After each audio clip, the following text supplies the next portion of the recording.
Boa noite. O nosso grupo é formado por mim, Beatriz, Wagner, Júnior e Renata. Nós ficamos responsáveis por falar sobre a morfologia cromossômica. Dentro dela, eu vou explicar primeiramente o que é morfologia, que no caso seria para estudar toda essa forma estrutural e física de alguma coisa, onde aqui nós estaremos estudando a forma estrutural e física dos cromossomos. Os cromossomos, eles são estruturas compostas de DNA que, por sua vez, eles irão carregar os genes e vão definir nossas características físicas, como a cor do olho, a cor do cabelo e assim por diante. Eles estarão localizados dentro do núcleo das células. E nos seres humanos possuirão 46 cromossomos, sendo divididos em 23 pares, sendo eles 44 autossomos e 2 sexuais. Ele irá funcionar como armazenamento de informações. Então, é o próprio DNA, o próprio cromossomo, que irá armazenar todas essas informações genéticas do nosso corpo. Depois disso, ele irá ser condensado todo o material genético para que caiba dentro das células. Continuidade ao nosso assunto, agora vamos conhecer melhor as estruturas que formam os cromossomos. Como a Ana Beatriz bem falou, os cromossomos inicialmente se encontram na condição de DNA. Porém, esses DNA, eles são muito longos, suas fitas. Então, para que eles caibam dentro do núcleo da célula, eles usam a estratégia de condensação, reduzindo assim o seu tamanho. Vamos conhecer melhor agora como esse processo acontece passo a passo. Inicialmente, o DNA une-se à proteína histona em 8 unidades e esta união faz com que haja a formação do nucleossomas. Uma vez os nucleossomas formados, eles se agrupam em vários nucleossomas, dando origem às cromatinas. Essas cromatinas se condensam e dão origem às cromátides. Cromátides essa que se encontra em seu estado condensado e que ao se unir com outra cromátides igual a ela, que aí damos o nome de cromátides irmãs, dá origem aos cromossomos. Vamos conhecer melhor as estruturas que compõem os cromossomos. Os cromossomos aqui, como você vê, ele possui braço, que é essas estruturas na parte superior e inferior. Eles possuem também o centrômero. Centrômero esse está localizado em seu meio, como o próprio nome chama, centro. Esse centrômero é uma estrutura de contricção do tipo primária e é revestido com um complexo proteico que faz com que dê estabilidade a esse local e faça com que esses cromossomos não se dividam, as cromátides não se dividam no processo de divisão celular. Outra estrutura que podemos observar é a constricção secundária. Constricção secundária é essa, que pode estar localizada na parte superior, próximo à periferia, como também próximo ao centrômero. Uma vez próximo à periferia, essas constricções secundárias dão origem a uma estrutura conhecida como satélite. Outra estrutura também que podemos observar e bastante importante nos cromossomos são os telômeros, que se localiza nas periferias e que mais na frente Renato falará mais sobre ele. Outro fato importante que temos que observar é que nos braços a gente encontra-se eucromatinas. Essas eucromatinas são cromatinas um pouco menos condensadas, enquanto nas constricções secundárias localiza-se heterocromatinas, que são cromatinas mais condensadas. Essas estruturas de cromossomos podem ser diferenciadas quanto ao seu tamanho, posição de centrômero ou tipo. Quanto ao tamanho, observamos 3 tipos: grande, médio e pequeno.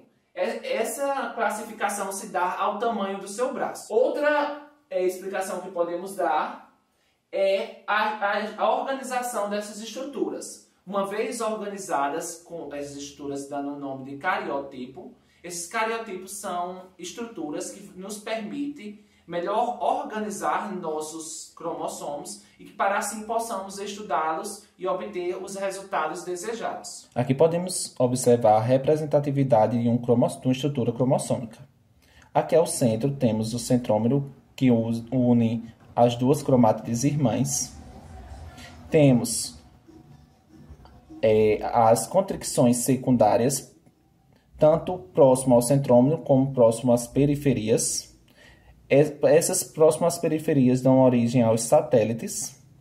Observamos os braços. Braços esses que possuem diferenciações de cores, juntamente com toda a estrutura cromossômica.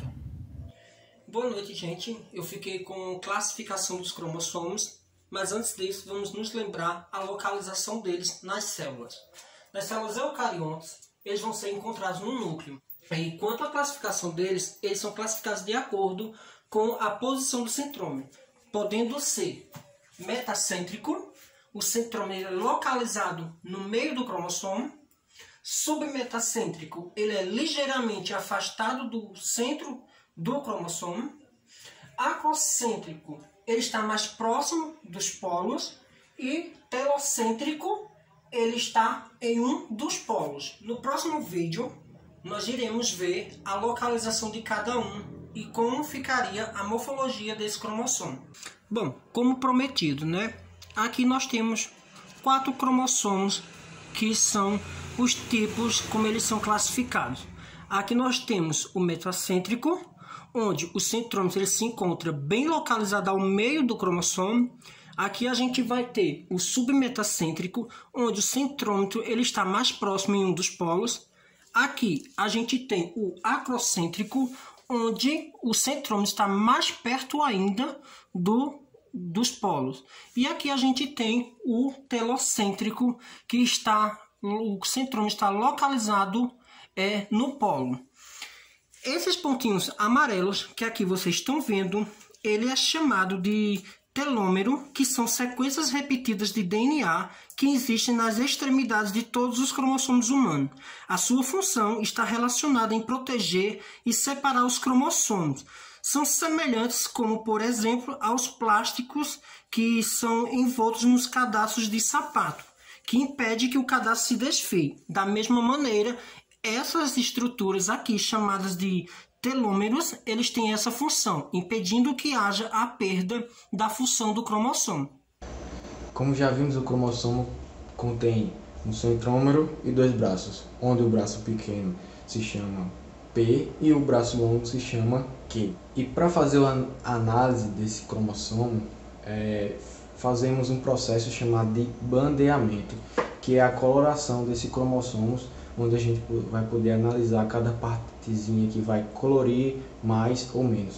Existem vários tipos de bandeamentos e aqui a gente vai ver os principais. No bandeamento G, o cromossomo vai ser tratado em metástase com tripsina e logo após vai ser corado com gienza. As regiões de heterocromatina, que possuem adenina e timina, elas têm menos genes ativos, portanto eles vão absorver mais gienza e vão aparecer de forma mais escura na nossa análise. E as regiões de heterocromatina, elas possuem guanina e citosina, elas têm mais genes ativos, portanto eles vão absorver menos gienza e vão aparecer de uma forma mais clara, como vocês podem observar aqui.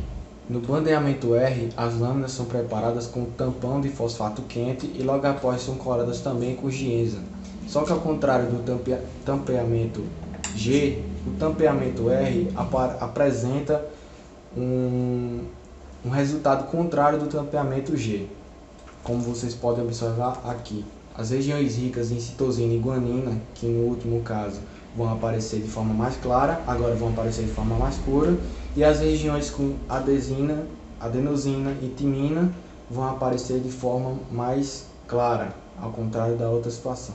No bandeamento C, a heterocromatina construtiva é corada e ela se localiza mais ou menos próximo ali do centrômero. Por isso, quando formos analisar esse tipo de bandeamento, vamos ver que a região ali próxima do centrômero ela vai estar um pouquinho mais escura. O bandeamento Q ele foi o primeiro processo de coração dos cromossomos utilizados, e nessa técnica é utilizado um corante fluorescente, onde na nossa análise podemos ver algumas partes que ficam mais claras e outras mais escuras em relação à sua fluorescência.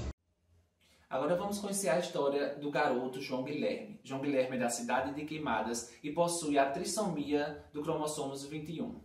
João Guilherme atualmente é considerado o primeiro garoto a concorrer a um cargo de vereador no Brasil e que possui essa síndrome.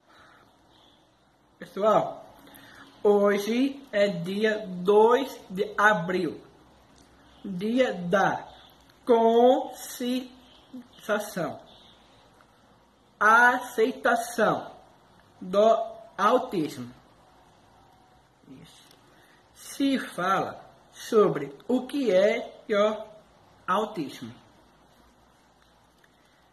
suas características e o tratamento. Mas o que existe para que essas pessoas possam fazer parte da sociedade. Exemplo do mercado de trabalho. Que políticas públicas existem para pessoas com deficiência intelectual, assim como eu, e algumas pessoas com autismo possam trabalhar. Vamos ter atitude, práticas que mudem a realidade dessas pessoas e a minha. Um beijo, pessoal. Esse fato nos mostra a importância da inclusão de pessoas com síndromes dentro da sociedade.